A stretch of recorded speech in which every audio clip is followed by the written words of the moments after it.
22nd, 2011. I'm interviewing Luis Rovira for the U.S. Latino World War II Oral History Project. We're sitting in his home in Denver, Colorado. And can you just say your name so I could see how well you sound on the tape? My name is Luis Rovira, and I am here being interviewed by Captain Joseph Petilla.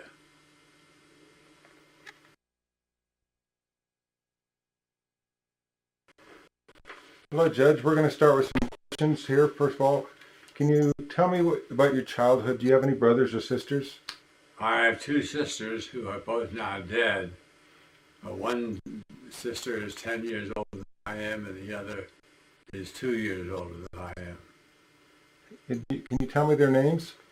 Yes, my older sister was named Dorothy, and my younger sister, her name was Zelphia.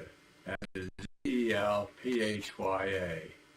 And what did they do with their lives? They were mothers and wives. Very nice. Okay, what type of things did you do together as children?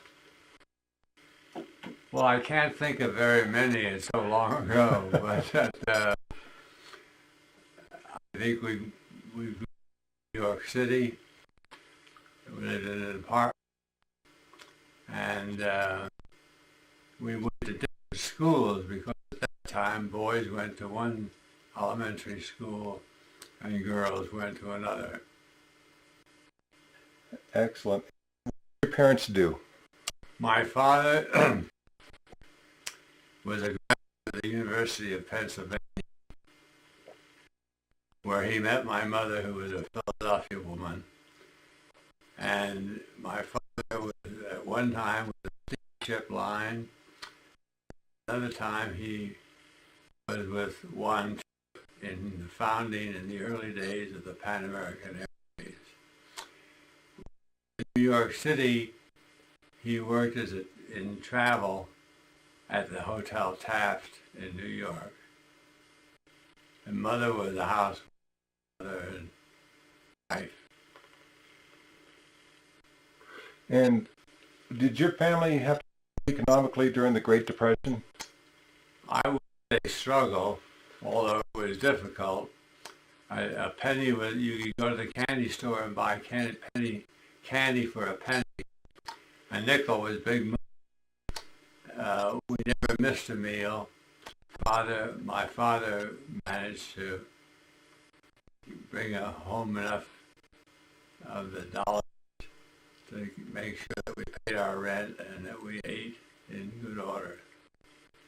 What type of things you felt you did without during the type of things you did without? Oh, the things I did without? Yes. Oh, I can't remember that I did it without anything, quite frankly. Just to survive and to live and was part of the whole experience. Boy, I sold newspapers, I sold magazines, and tried to do the best I could. See, okay. What memories do you have of your parents? My father's name was Peter. That is in the Spanish pronunciation, Pedro Civic Rovira. My mother, her name was May, M-A-E, and her maiden name was Morris. As I said earlier, she was from Philadelphia, was one of the children who were born to the Louis M., who was in the mortgage investment business. Do you have a favorite memory about a special event when you were a child? No. Did your father have any traditions that you remember when you were a child? None that I can remember, except we celebrated Christmas, Thanksgiving, and so forth, but I have no independent memory of any other particular traditions. Yeah. Okay, we're going to start with your school years when you were a child. Where did you go to school? I started in elementary school, New York City, and I went to eventually school 166 in Manhattan, and graduated from 8th grade from that. And then high school? And then high school, because we lived on a particular street, I went to the WWII Clinton High School for the first year of high school, and took the subway to the WWII Clinton in the Bronx. Then because we moved, I had to move to another school, and I went to George Washington School, which was the first time that I ever went to with girls. And so I had to go to George Washington High School. And then we moved to New Jersey, and I went to high school senior year in high school in Rutherford, New Jersey. I couldn't believe that school existed. Boys and girls who were 16 actually drove automobiles. I never owned an automobile, and I didn't know how to drive. I was taught how to drive in my year at Rutherford. Did you participate in any type of activities or sports in school? Well, I had a track team at Rutherford High School, and before George Washington High School, I went out for the team, but I wasn't very successful. I was 3 inches tall and weighed 145, 150 pounds, so I was no human dynamo on the football field or on the track team. But I tried, and that was part of the fun of being young and healthy. What do you remember about your high school days? Any things? Well, at high school, particularly in Rutherford High School, which was like a big high school in New York, I got into the play, The Mikado, and I became the Mikado and sang in the Mikado play as a senior at the Rutherford High School. What type of things did you do with friends after school? Well, I'd rather not say, but not much. Did you work while you were in high school? During the Christmas holidays, and obviously we shoveled snow and worked, but other in my senior year at Rutherford High School, I have an outside job. Being Latino, do you feel like you're treated differently than any other student? No. Okay. Do you remember what was going on to the activities across the country when you were in high school, the big things that were... No, not really. We were so self-absorbed in our own activities that I can't remember much of what was happening outside of those activities, except that I do remember the election of Franklin Roosevelt in 1932-33, and I remember the rise of Adolf Hitler. Wow. Okay. Can you tell us about after high school, about the college you attended and the degrees you've earned? Well, yes. After high school graduation from Rutherford High School, I didn't have any money. My family didn't have any money, and they were going to college. What new and but in any event, I got a job working for a year and worked at the warehouse unloading freight on one end and loading trailer cars on the other end. And I had that job for several months, and then I was hurt in an accident. And then eventually I got a job as a clerk for the Western Electric Company in Kearney, New Jersey. And I worked there, and I had an aunt who was a traveling saleswoman for a cosmetic firm. She would ride home and us all about how wonderful Colorado was and Denver was and the opportunities for young men in the West. And so I applied for the University of Colorado and it was accepted. I had saved up a couple $100 from my year's work and I got on a train and 2 days later I was in Colorado. And then, did you attend college in Colorado? Yes, I went to the University of Colorado and started in 1942 because I went to high school in June of 1941. Registered at the University of Colorado and was there for a few months before my Army Reserve unit was called to active duty. Do you recall about the time when World War II started, what you were doing?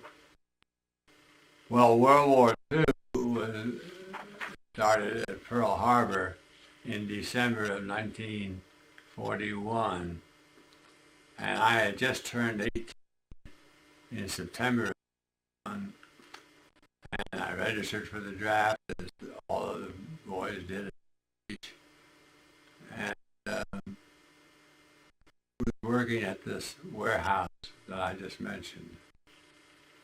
What did you thoughts about the country being involved in World War II back then? It was when I didn't have any negative thoughts about that whole idea.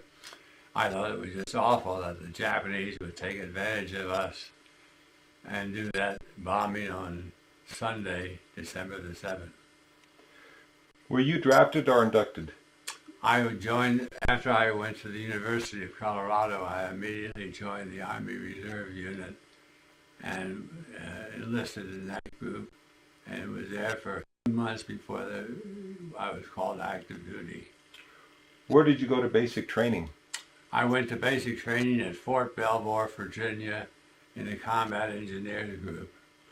Okay, and they want me to be specific about the company or regiment that you were in. Do you remember? Well, I can't remember being in a particular company or regiment at boot camp.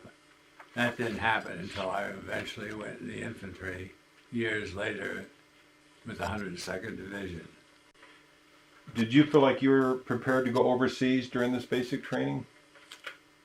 Well, after basic training at Fort Belvoir and the Combat Engineers, I took a series of tests.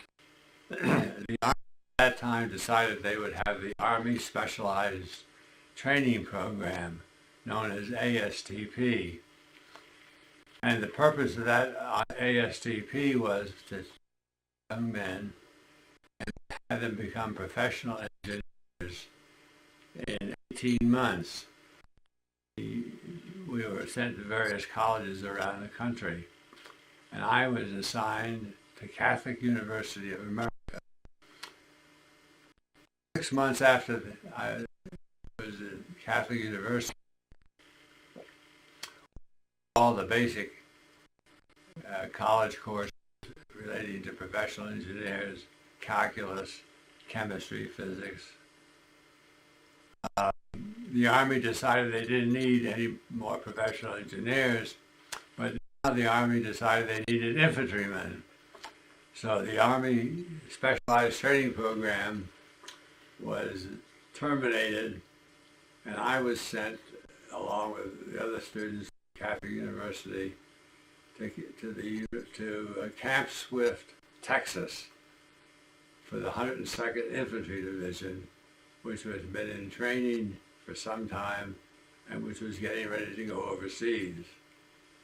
Other students throughout the country went to different infantry divisions. So what type of training did you receive for the 102nd? I was immediately assigned to Company I of the 3rd Battalion of the 406th Infantry Regiment of the 102nd Division. I was a rifleman, and I learned to shoot the M1 rifle, light machine gun, and to march into the office. How long were you there? Oh, I think 3 or 4 months before we were overseas. What was daily life like? for you? Yes. Yes. From early morning till late at night, we were marching and shooting and practicing infantry tactics. Did you get mail or packages from home? Very few. Okay. What did you do in your free time, if you had any? If you were lucky enough to get away from Camp Swift for a few hours or a day, when it passed, there was a bus that went into Austin, Texas. And in Austin, Texas was the University of Texas at Austin.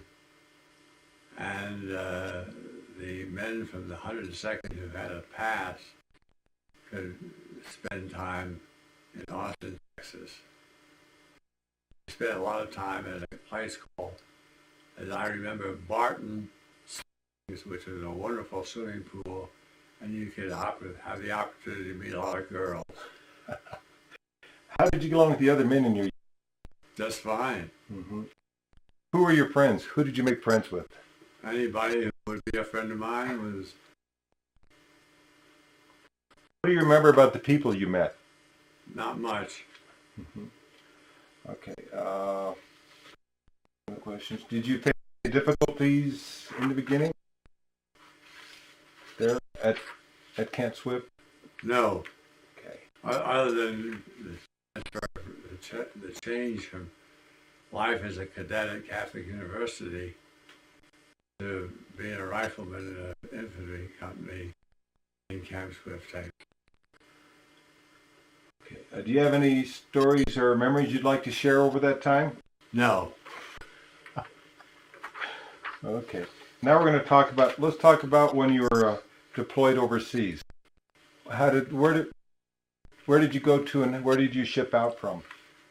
Well, the division went from Camp Swift, Texas, to Fort something in New Jersey, and there we spent a few days before boarding the ship in New York City Harbor to go to England, and we spent a few days in England once we through the convoy across the Atlantic.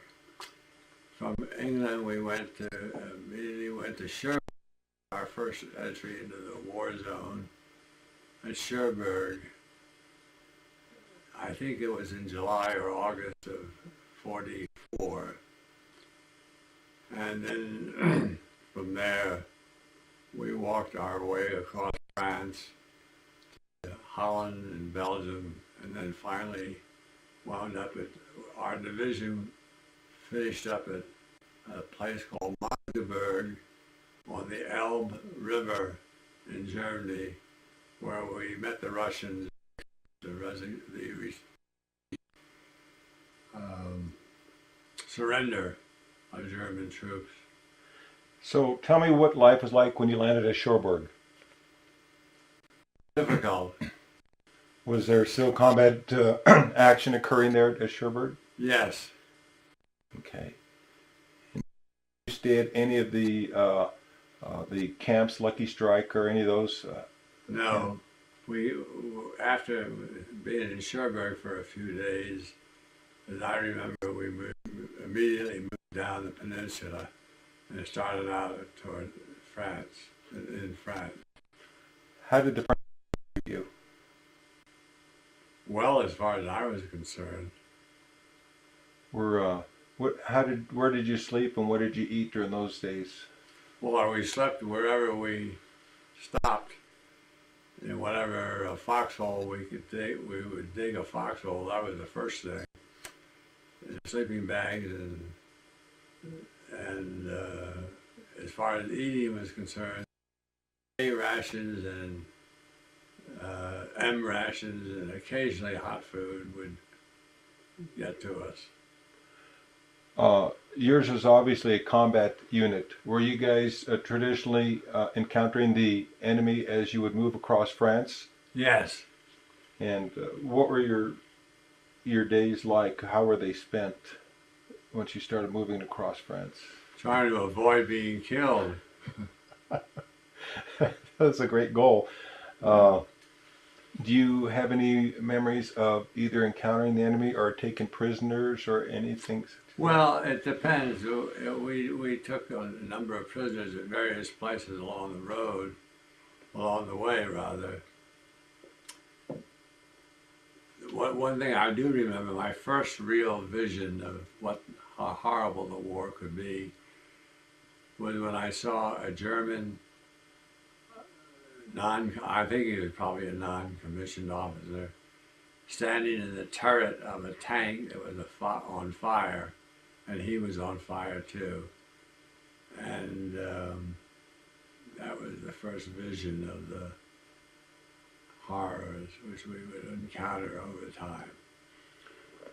Did you lose any friends in France along the way? Yes. Do you remember who they were, or? No. Okay. Were you injured in France? Not. I was not injured until we got to Holland, and we were in a place called Lenich along the Roer, R-O-E-R River, and we were in a foxhole before the river, and I was blown out of the foxhole with a concussion. Enemy shells had landed nearby, and that was my only serious injury during the war.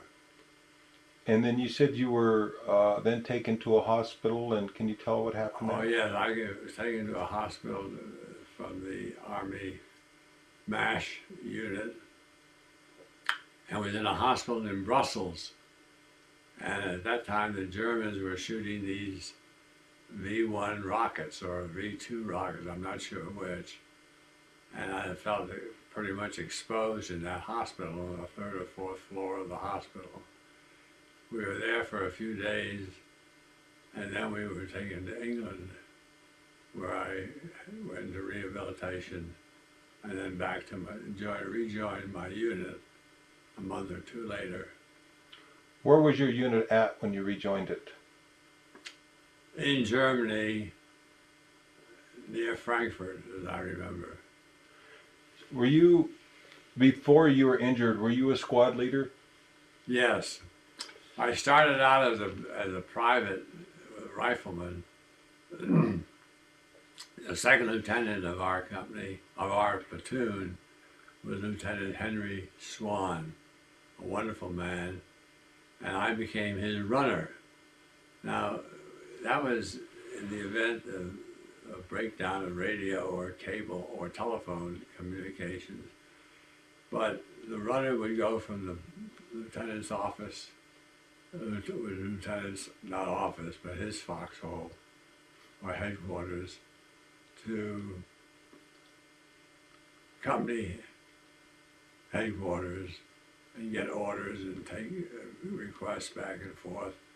And then from the lieutenant's foxhole out to the squad leaders of the various squads in the platoon. That was the role of the runner. And so that's, you were still a private then, and then how did you progress in the ranks? Oh, well, I progressed in the rank because of sheer ability and skill, which really meant surviving. If you survived and you were the old man of the outfit, you got the next promotion. And I went from runner to corporal, assistant squad leader, and then squad leader as a buck sergeant, and then eventually staff sergeant and head of the platoon operation. What were some of the most difficult situations you encountered when you were over there? So many, I can't remember them all. Yeah. You spoke to me earlier about like with your maybe Lieutenant Swan, you had to take over the. Well, Lieutenant Swan was killed. He survived from July or August of 1944 as a platoon leader until February, March of 1945. When we were moving through Germany, he was killed. And as a result of that, I was the second in command of that platoon at that time, and I took over the platoon until a new second lieutenant was assigned to our group. Lieutenant Swan was from Nebraska, was a wonderful guy, and I really miss him. Did your platoon company engage in any significant battles that you can remember? Any battle where people were shooting at me and I was shooting at them was significant. But the long and short of it, yes. I think one of the big moves we made was our crossing the Roar River. I think it was in January or February of '45. And on the other side of the river was the German Siegfried line, with the pillboxes and all that sort of thing. And then from there we moved slowly, but quickly. I think more quickly and slowly across Germany till we ran into the Russians at the Elbe River in Magdeburg. What were your encounters, your initial encounters with the German people like? I can't remember, because we didn't meet many German civilians. Did you guys come across any souvenirs or anything through your travels through France or Germany? Well, I managed at Magdeburg finally to get a German Luger pistol, which the German officer insisted that I have. But of course, I still have it and I've never fired it. And so, yeah, I imagine there were a lot of different type of souvenirs guys brought back from back then. Oh, they did indeed. I brought back a letter opener from some house that we were in at some time in Germany. When you were in Germany, how did you get your rations? Were they able to keep you supplied, or did you have difficulties eating during that time? No, when we were moving in Germany, we had no trouble with rations and having them delivered to us. It's not hard to deliver K rations and M rations or whatever it may be. Were you able to keep supplied with ammunition and other equipment that you needed? Yes. Okay. When you were gone injured for what you said about a month, you were injured, you were in the hospital? A month or two, yeah. Were there a lot of the same fellows still in your unit when you met up with them again? Yes. No. By that time, a lot of them had been injured, killed, and so there were fewer and fewer there who had landed in Sherburne with me. Did you, so as far as taking prisoners, do you remember any encounters with the German prisoners or anything initially when you first got there?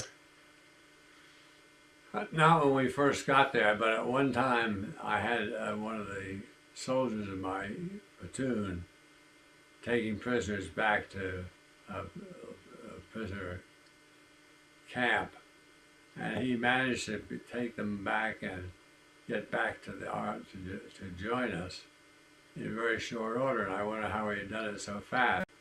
We found out later that he had killed them. That was one way of making sure that the prisoners didn't escape. We took him off of that duty, assigned him to other activity. And do you know what your most memorable encounter with enemy forces might have been? No. Okay, so your highest rank during World War II was Staff Sergeant? Yes. Okay.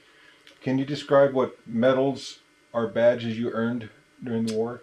Well, the Purple Heart and the Bronze Star. Lieutenant Swan was kind enough to recommend me for the Bronze Star early on, I think in November of '44.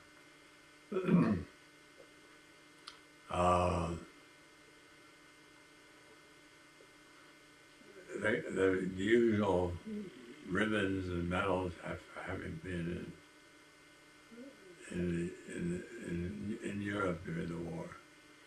And then, so when you met up Where did you meet up with the Russian forces?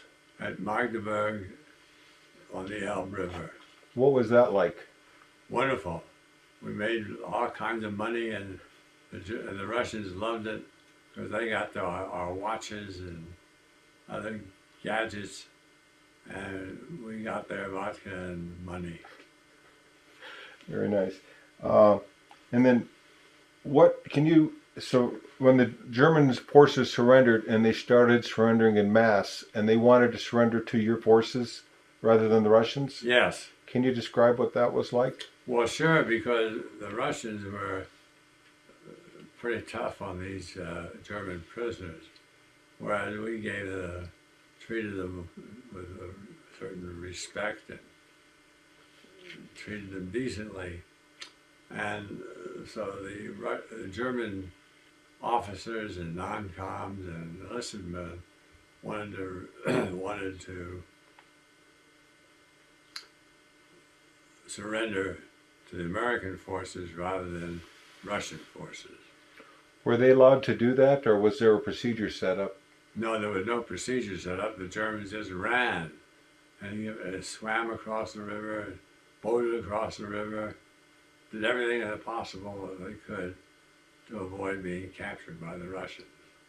And you took all the prisoners once they'd come across then? Yes. That wasn't an issue? No, it wasn't an issue. What type of facilities did you have for the prisoners? Do you remember? No, I don't remember. Mm-hmm. And so the German officer, do you know what rank he was that gave you the Luger? No, I can't remember what rank. Okay. I'm going to pause it right here for just 1 second. All right, Judge, we just had a conversation, and would you tell me what your feelings are about the war and the wars that we're going through now, and about your thoughts? Yes, I mentioned to Captain Padilla just now my sense of that the Germans, men, and particularly men and the Japanese men of my age, I know they're really different than I was. They were all drafted into the service. They grew up in a culture which influenced them. And my sense of where we are is that I don't find any hate in my heart for those German men and Japanese men who fought during that time. Because the war is sometimes almost inevitable. But there's an old saying about old men start wars and young men fight them. And that's true. My sense of it also is that we have become a nation, not a peace-loving nation, but a nation that exercises power and exercises its power through military strength. Think about it this way. How many wars has the United States fought in since the Revolutionary War of the 18th century? The War of 1812, the Mexican War, the Spanish-American War, not to forget the Civil War, but the Spanish-American War, World War I, World War II, Korea, Vietnam. All these wars have taken thousands upon thousands of men's lives and millions of dollars of American treasury. So we are not a nation of peace-loving nation, as unfortunately we say we are, because we're in too many of these activities, which I find reprehensible. And if there's anything I would want my grandchildren to understand about my view, is that there always is an alternative to war, and when there isn't, it should be done quickly and gracefully, as well as possible. Would you tell them what you were doing when I met you? what activities you were Oh, participating yes. in? Well, I first met Captain Padilla several years ago when there was an Armistice Day, Veterans Day parade. And I read in the newspaper that there was going to be a group called Veterans Against the War in Iraq. So I told my wife, I said, I'm against the war in Iraq. I'm going to go down and see what this is all about. So I did. And there was a group, the Veterans Against the War were put at the very, very end of the parade. There were the Iraq Veterans Against the War. They were the younger men who had a sign. There were those who were from the Korean War, Vietnam War, and obviously there were two of us from World War II, as I remember. Another man who was only 92 at the time. I was only 84, 83 or something like that. So I was the youngster. But I just felt that was important. And I marched or walked, I should say walked, the 2 miles of that particular parade. And that's where I met Captain Padilla. Yes, that was a great day. As far as we're involved in the wars now and everything, your thoughts are that you're against them then, and the reasons are? Well, I'm against them because, first of all, I don't think we should be there. Number one, I thought that President Bush jumped the gun when he invaded Iraq in 2003. I think President Obama is making a mistake by implementing and increasing the number of troops in Afghanistan. And at the same time, we have this tremendous pressure on us and to our congressmen and women on the national budget and deficit. And yet we spend billions and billions of dollars on these wars and activities. Okay, and how did World War II change your life? It gave me the opportunity to go to college, law school. Excellent. And that's the next thing we're getting into here. Okay, did you use the GI Bill to further your education? Yes, I did. Can you tell us about your education that it financed then? Well, yes, when I came back I was discharged in January of 1946, and after a few weeks immediately re-registered and went back to school at the University of Colorado in Boulder. I finished my undergraduate degree in political science and economics, and then in 1947 I entered into law school. And 3 years of law school, I got out of there in 1950 and came to Denver and started private practice. Okay. And then, did you use the GI Bill to obtain a home loan? No. Okay. We'll get into your occupation in a minute. And did you marry? Yes, I was married in 1947 when I first entered law school. How did you meet your future spouse? On the campus at the University of Colorado. And what is her name, including her maiden name? Her name was Betty, B-E-T-T-E, Kingdon. That was her maiden name, Kingdon, K-I-N-G-D-O-N. Okay. And did you have any children with that marriage? Yes. We had 4 children, 2 of whom are alive.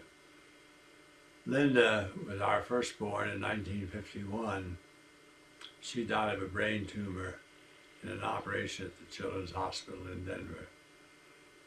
The second child, Pamela, was born in 1953, and she was severely disabled with cerebral palsy and mentally retarded. She died in 1977. Our son was born in 1957, and he's alive now, and he's a doctor. He specializes in medical oncology, and he practices in Glenwood Springs, Colorado. And a 4th child was born in 1959, Marilyn, and she lives in Princeton, New Jersey, and works for Fannie Mae. Okay, and then you have since remarried, or? Yes, Mm-hmm. my first wife and I were divorced in 1965, I think it was. I remarried in 1966 or 67, and have been married to Lois Ann for the last 44 years. Can you tell us about your employment history when you started private practice and where you are to this day? Well, I started private practice and joined it. I had an offer from a law firm in Denver, $150 a month. That was my high standard to which I had to achieve. So finally I accepted that job offer, started practicing with that firm, and was with that firm until 1976, when I became a Denver District Court judge. After 26 years of private practice, I went on the bench and became a trial judge. I stayed as a trial judge for three years, and in 1979, the governor, under our Judicial Nominating Commission's nonpartisan selection process, appointed me to the Colorado Supreme Court, which I served on as a justice from 1979 to 1990. And in 1990, my colleagues on the court elected me as Chief Justice, and I served until 1995, which is when I was 72, which is the mandatory retirement age of all Colorado judges. And you're still serving at this time? I'm still serving now as a senior judge, and I serve on the Colorado Court of Appeals. Excellent. Okay. What did you speak any other languages growing up? No. Okay. My father and my older sister were both conversant in Spanish and English. My mother was not, and so I was not also. Okay. So we're getting towards the end of the interview now, Judge. And were you involved in any civic or community organizations? Yes, I was. I was very active because of the birth of my second daughter, Pamela, who had cerebral palsy and was really mentally retarded. I became very active in the Cerebral Palsy Association of Colorado. I helped start the Association for Retarded Children, both from the standpoint of Colorado and also various chapters in the city, in the state. I also was appointed by the governor to serve on various commissions and committees having to do with those fields of activity. By the way. Okay. Judge, one of the questions I wanted to ask you is, have you experienced any differences in being Hispanic through your life growing up, or do you notice any changes? Not really, but there was one incident I thought might be of some interest to you. As you know from my interview papers, after the war, I came back to the university and I became active in student government, and I was elected president of the student body of the University of Colorado. But more importantly than that, I was an active Republican at that time. When I graduated from law school and came to Denver, Bill Powers, who was the commanding officer of the reserve regiment I was in the Army, was the Republican National Committee man, and we became close and friendly, and he was very helpful to me. And I ran for the state legislature as a Republican in Denver and lost mightily. I was then, Bill Powers then asked me, he said, Lou, if you are interested in political activity in the Republican Party, I would suggest that you change your name and have it Lewis Roberts or some other name. And I thought about it and I said, no, I don't think so. I was born with Rovira and I'll stick with Rovira. But he was just interested in my general welfare. He was recognizing what the reality was in 1950s, 60s, and 70s in the Republican Party in Denver.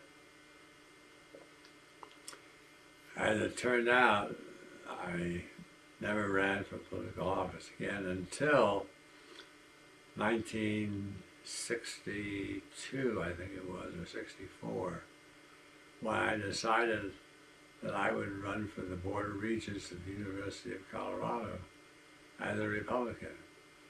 And I got to the convention, Republican convention. I was one of the 3 nominated.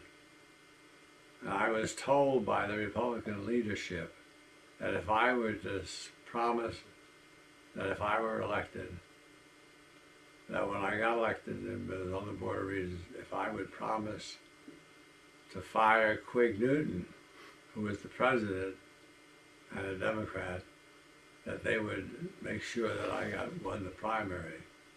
I said I would not make such a promise. I lost the primary. My competitor in that primary went on and got elected to be a regent of the university. That was my political experience and never to be forgotten. As a result of all of that,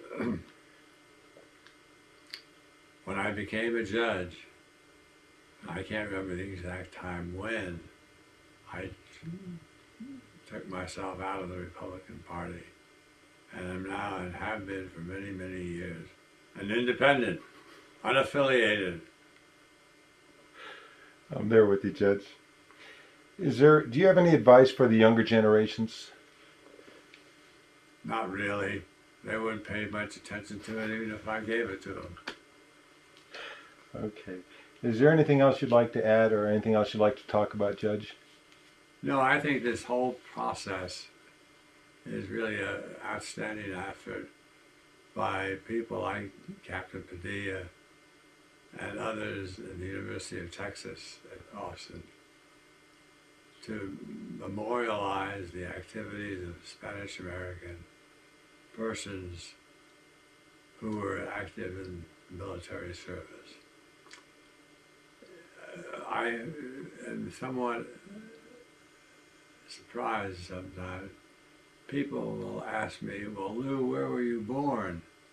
And I would respond by saying I was born in San Dulce, Puerto Rico. And the Latin American person who was born here, that is in Colorado or the United States or somewhere, finds it difficult to believe that I could have been born in Puerto Rico. Why were you, and the question often is, why were you born in Puerto Rico? And my response is, I wanted to be with my mother. Excellent, Judge. Thank you very much. You're welcome indeed. Okay. Yeah.